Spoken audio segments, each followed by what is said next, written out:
కలిగినోరింటికి నన్నిచ్చినావా, కంటి రెప్పల వడ్లు దంచుతున్నావా, కంటి రెప్పల వడ్లు దంచుతున్నావా.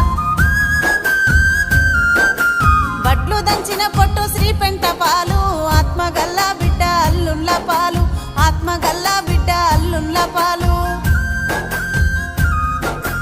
ఉంటి కూర తిన్న నాది పుట్నిల్లు, తవిటి కుడుములు తిన్న తల్లి గారిల్లు, తవిటి కుడుములు తిన్న తల్లి గారిల్లు.